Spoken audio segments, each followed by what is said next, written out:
70 to 80% 11th waste हुआ था। तो उसी में आपने कितनी मॉक्स लिए थे एंड मॉक अटेम्प्टिंग स्ट्रैटेजी क्या थी? मॉक्स में यूजुअली 15 to 20 नेगेटिव्स आते थे। 15 to 20 negative. Since my maths is kind of weak, initially I used to study like 4-5 hours or So, hello everyone. In this video, we have Nihal with us, who got 99.4 percentile in the JEE General attempt. And इस video में हम लोग बात करने वाले हैं इनकी complete preparation के बारे में, एक्जैक्टली प्रिपरेशन कैसे की थी and class 11th journey, 12th journey and अपने अटेम्प्ट के लिए कैसे इंप्रूव कर सकते हो आप। हर एक चीज़ जो कि आपको इंपॉर्टेंट होगी अपनी JEE प्रिपरेशन को एनहांस करने के लिए, will discuss everything in this video. So start करते हैं। So how are you Nihal? I'm good भैया, आप बताइए आप कैसे? मैं भी बढ़िया हूँ। तो निहाल, तुम्हारी प्रिपरेशन कैसी थी? क्लास 11th में तुम्हारे पास तुमने प्रिपरेशन कैसे स्टार्ट किया एंड JEE फील्ड में कैसे एंटर किया है? और वाज ऑल एक कि आप बचपन से इतना ज़्यादा पढ़ाकू थे या फिर कि 11th के बाद आपने डिसाइड किया?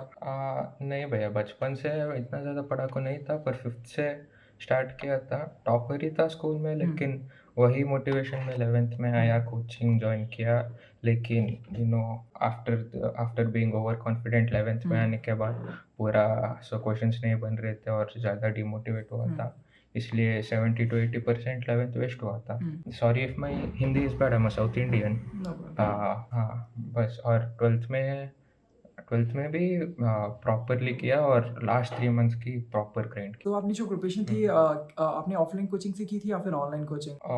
11th पूरा ऑफलाइन, 12th भी पूरा ऑफलाइन, लेकिन लास्ट 3 मंथ्स कोचिंग नहीं किया, ऑलमोस्ट यूट्यूब से ही प्रिपरेशन ऑलमोस्ट यूट्यूब से आप प्रिपरेशन पूरा कर रहे हो तो लास्ट 3 मंथ्स। ओके। सो जो प्रिपरेशन जर्नी थी आपकी, जब अगर बात करते हैं आपकी 11th, आपने कहा कि that was kind of not that much good, but आपने इसको कंप्लीटली इंप्रूव कैसे किया and you got this good percentile? जो इंप्रूवमेंट है, जैसे क्लास 11th के बच्चे होते हैं, when they come to class 11th and वो एक साल प्रिपरेशन उनका कैसे चला जाता है, टाइम उनको पता भी नहीं चलता है एंड वो प्रिपरेशन बहुत ज़्यादा मोस्ट ऑफ द स्टूडेंट्स की बेकार होती है क्लास 11th में। तो अभी जिनका बेकार हुआ है, आप उनको क्या गाइड करना चाहते हो कि कैसे उनको क्लास 11th को हैंडल करना चाहिए? अच्छा, मैं एक बात बोलना चाहता हूँ, you have a lot of time, okay? अभी पैनिक नहीं करने को। और 12th के साथ साथ 11th भी वीकेंड्स में करते रहिए, पर लेकिन 12th का कैलकुलस और फिजिक्स में इलेक्ट्रोमैग्नेटिज्म, वो सब बार बार रिपीट होने वाले क्वेश्चन है, उसको स्ट्रॉन्ग कीजिए। 11th का ऑटोमेटिकली कवर हो जाएगा, उतना ज़्यादा टेंशन लेने का ज़रूरत नहीं है। Just stay consistent, stay motivated, बस। 11th का कंसिस्टेंटली आपको करना पड़ेगा 12th के साथ थोड़ा थोड़ा करके। हाँ, थ्रू आउट द वीकेंड्स वो सब टाइम बचा के, लाइक एवरी डे 1-2 घंटा, या फिर only on the weekends 11th को कॉन्सेंट्रेट करके कर सकते हैं। ओके। सो बात करते हैं आपकी जो अभी जो आपका जनवरी मीन्स अटेम्प्ट हुआ था, कौन से डे को हुआ था आपका जनवरी का attempt? First day first shift, 21st जनवरी first shift. Okay, first day first show. How much marks you got in that? I got 189 marks. 189 after 300। We need to discuss your paper attempting strategy, किस तरीके से आपने paper attempts किए थे and कितने marks exactly देने चाहिए paper से पहले। आपने अगर जैसे बात करते हैं, आपने बोला 11 12 थोड़ा ऊपर नीचे था, बट आपने जो आखिर के टाइम पे 3 महीने you have done a lot. So उसी में आपने कितने मार्क्स दिए थे एंड मॉक अटेम्प्टिंग स्ट्रैटेजी क्या थी? My revision started during November. I almost gave like 20 to 25 full syllabus marks. मेरा फर्स्ट फुल सिलेबस मार्क्स में 70 मार्क्स आए थे, मुझे अब भी याद है। और लास्ट 2-3 मार्क्स में 175 कांस्टेंट स्कोर किया था, और एक्चुअल मेंस में सब भी मार्क्स से ज़्यादा आया। The only key point on your exam day is confidence, बस। कॉन्फिडेंस से जाना है, कॉन्फिडेंस से पेपर लेना है। You should only concentrate on getting as much less negatives as possible. अभी 1 महीना बाकी है। Every week if you give 2-3 test, it's fine, बस काफ़ी है। एंड जैसे अभी मॉक मान लीजिए, जब फर्स्ट टाइम मेरी give the examination mock exam अपने दिया, तो you got around 70 marks.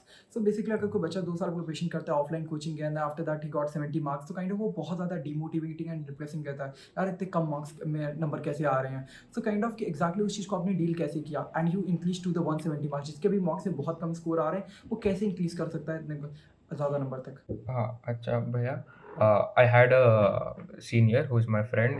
He guided me through my entire JEE prep. मतलब मेरा पूरा प्रिपरेशन का क्रेडिट उनको देना चाहता हूँ। So when I got like 17 my first full syllabus, मेरा रिविजन कंप्लीट नहीं था। What I did was I analyzed mocks properly, and then what my senior told me was, firstly, confidence, और दूसरा मोमेंटम रखना है टेस्ट के during. कभी कुछ क्वेश्चन नहीं आया तो स्किप कर लेना है, ज़्यादा उसी क्वेश्चन के बारे में सोचना नहीं। You should make 2 out of 3 subjects strong. 2 out of 3 subject strong और तीसरा सब्जेक्ट मीडियम भी पढ़े तो इट्स ओके।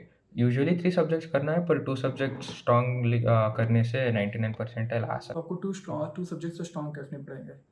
सकता। एंड जो नेगेटिव्स की आपने बात की कि नेगेटिव्स बहुत ज़्यादा कम करने हैं, उस चीज़ को कैसे आप इम्प्रूव करते हो? हम भैया मेरा मॉक्स में यूजुअली 15 टू 20 नेगेटिव्स आते थे। 15 to 20 negative 15 to 20 negatives that अब टेस्ट। भी आया है। दो तीन टेस्ट दिया है अभी भी 15 टू 20। और वो करते करते लास्ट 2-3 मॉक्स में I got like 8 to 9 negatives पर इन द फाइनल एग्जाम मेरा 7 नेगेटिव्स हुआ बस। क्योंकि जो नेगेटिव मार्क्स उसको कैसे इम्प्रूव किया मतलब proper test analysis and you should keep in mind the repeating questions which ever come. For example POC में वो डिफरेंट मेथड्स वाला क्वेश्चन हो गया या इनऑर्गेनिक में डी एंड एफ ब्लॉक वाला क्वेश्चंस और फिजिक्स में यूजुअली वो फिगर ऑफ मेरिट और करंट सेंसिटिविटी वोल्टेज सेंसिटिविटी उसका वाला क्वेश्चन यूजुअली रिपीट होते रहते हैं। So you should give मॉक्स and अभी का फेस कैसा है ना कि you shouldn't revise through lectures and your notes. You should basically revise your preparation by giving मॉक्स and analysing the मॉक्स and solving PYQs बस। इम्प्रूवमेंट भी इसी चीज़ से आएगा। अभी जैसे 1 महीने बाकी टाइम है, उसमें भी अभी लोग वापस से कंसेप्ट के ऊपर भाग जाएंगे इंस्टेड ऑफ दैट कि अगर आपको जो मॉक्स से चीज़ें जो आपकी गलत हो रही हैं उससे आप चीज़ें सीख के आप देन आप प्रिपरेशन आप अच्छी कर पाओगे, ना कि आप वापस से T=0 करके लेक्चर्स पे वापस चले जाओगे, आपका ज़्यादा इंप्रूवमेंट वहाँ पर नहीं आ रहा होगा। क्योंकि प्रिपरेशन का एक पार्ट ही है आपका मॉक दो, फिर उससे आप इंप्रूवमेंट करो, that is a part of the preparation. उससे दूर भागने से आपका इंप्रूवमेंट नहीं होगा। ठीक है। And one thing is very much important, that is कि जैसे अभी आपको नॉर्मली आपने बोला कि पहले नेगेटिव्स आ रहे थे, बेकार नंबर थे ना। ऐसे फेज में हमेशा बर्नआउट फील होता है, यार कितना मेहनत किया तब भी कुछ नहीं हो रहा, तो प्रिपरेशन क्विट करने का मन करता है। उन चीज़ को आप कैसे अवॉइड करते हो एंड जो डिस्ट्रैक्शंस हैं सारी चीज़ों को? मतलब if you have the motivation to मेरे को इधर जाना है तो you should prepare it। मतलब ज़्यादा डिमोटिवेट होने का क्या फ़ायदा है? आपका काम क्या है? पढ़ना बस, उसी पर कंसंट्रेट करना है।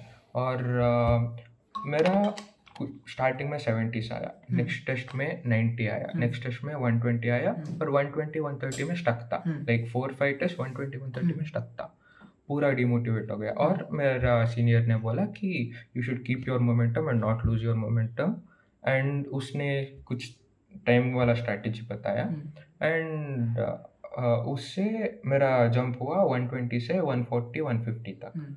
और ऐसा एनालाइज करते करते लास्ट में 170 to 175 आ रहा था। ओके, सो काइंड ऑफ आपका स्टार्टिंग में देख सकते हैं जो बच्चे समझते हैं ना कि काइंड ऑफ वो बहुत ज़्यादा ग्रेजुअली आपका नहीं होता है, इस तरह बहुत ज़्यादा एक्सपोनेंशियल ग्रोथ नहीं होती है मार्क्स में। वो ग्रेजुअली धीरे धीरे इंक्रीज करता है, जैसे 70 आता है, 90, 120, 130, और कभी किसी पर्टिकुलर पॉइंट पे आप स्टक कर जाओगे कि 130 से ऊपर स्कोर ही नहीं बढ़ रहा। तो काइंड ऑफ उसका सोल्यूशन ये नहीं है कि आप वापस से उसको मॉक देना बंद करो। मॉक देना बंद करना is not the solution for that. आप उसको इंप्रूवमेंट आप देते रहोगे तब जाके वो इंप्रूव करेगा। ठीक है। एंड वन थिंग यार कि आपने जब जेईई में जब पेपर अटेम्प्ट करने गए, आपके जो ओरिजिनल जो आपने मॉक दिए थे उससे ज़्यादा अच्छा परफॉर्म करके आए, तो आपने एग्जैक्टली पेपर में क्या डिफरेंट किया था that was different from entirely mock में आपने क्या चीज़ नहीं की थी और वहाँ पेपर में आपने अप्लाई किया? One thing and second thing, किस ऑर्डर में आपने पेपर को अटेम्प्ट किया था? I think I got more in my mains mock because of confidence, pure confidence। मैं उधर गया और बस कॉन्फिडेंस से मैं कैसे घर पे मॉक्स देता था उससे वैसे ही करता था।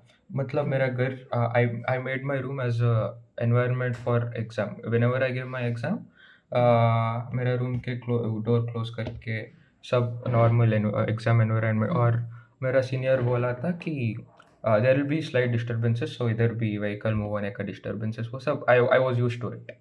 एंड रियल एग्जाम में ऑलमोस्ट वैसा ही हुआ। और I was since I was used to the environment, I was able to keep up with the fear। I didn't lose confidence।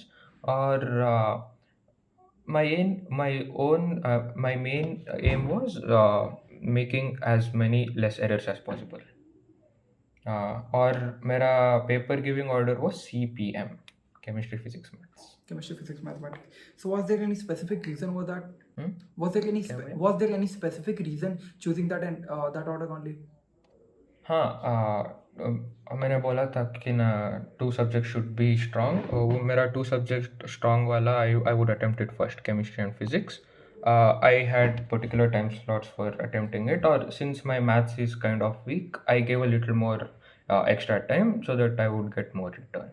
One advice that you would like to give to the average aspirant who got less percentile in the January means and वो इसको improve करना चाहता है in April में, what he should do in the last 1 month? 1 month मतलब अभी भैया lectures देखने का समय नहीं है. It's not the right time to watch lectures. All you have to do is practice PYQs, as many PYQs as you can. Stay consistent. कभी भी मोटिवेशन लूज नहीं करना है, और ज़्यादा मॉक्स देता ही रहता है. I mean you should be giving मॉक्स through out the preparation, like और एनालाइज करना चाहिए. I even made a separate book for test analysis where I made a note of all the errors, and exam के 2-3 दिन पहले I went through the book. It helped me improve a lot in my exam. निहाल, आप कितने घंटे पढ़ते थे जैसे जनवरी से पहले एंड अभी कितना आप कर रहे हो? Since my preparations, proper preparation started in November, I started escalating it slowly. Initially I used to study like 4-5 hours, or later on December end के बाद आता I used to study 6 to 8 hours on an average. कभी कभी 12 hours भी जाता था. सो kind of जो number of hours को लेके बहुत ज़्यादा मैथ है कि बहुत ज़्यादा जो टॉपर्स कहते हैं अराउंड 12 to 14 आवर्स के, इतना ज़्यादा वो नॉर्मल एवरेज नहीं पढ़ते हैं ताकि राइट, और कि आपको लगता है कि आप उतना पढ़ना सफिशिएंट है, मतलब पढ़ना ही चाहिए या फिर नहीं कि सबके ऊपर मतलब it's not about the quantity, quality के ऊपर फोकस करना है. आपका स्लीप शेड्यूल नॉर्मली रहना है. I used to sleep around 12 and wake up at around 7 या 8.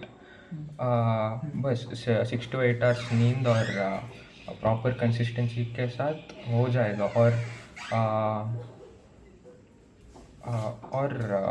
बट जो बहुत लोग सोचते हैं कि हाँ नंबर ऑफ आवर्स 15-16 घंटे अगर डेली पढ़ेंगे आखिरी के टाइम पे, कहीं ना आखिरी के टाइम पे एक्जैक्टली होना चाहिए जो चीज़ आप पढ़ रहे हो वो रिटेन भी होना चाहिए, ना कि बस जो चीज़ें चल रही हैं आपको बस नंबर ऑफ आवर्स के बेसिस पे आप करते रहो. ये भी काम नहीं करना है. That should be on the basis of कि आप कितना क्वेश्चंस कर रहे हो, आप कितने टाइम लर्निंग का दे रहे हो, या कितना लेक्चर आपको देखा. अब ये नहीं होना चाहिए कि 10 घंटे आप वन शॉट लगा के बैठ गए, मैंने 10 घंटे पढ़ाई की. That should be on the case here. आप कितना पढ़ रहे हो, उसके बाद आप रिटेन कितना कर पा रहे हो, कितने प्रॉब्लम आप सॉल्व कर पा रहे हो, वो चीज़ पे होता है. नंबर ऑफ आवर्स को ज़्यादा फोकस आप ना करें, ज़्यादा बेटर होता है. ठीक है.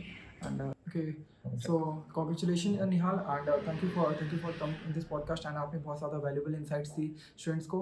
And will see you after the JEE advance. And अगर आप अच्छी IITs में जाएँ, best of luck to you, and will see you again in the next meet. Thank you भैया. Thank you very much.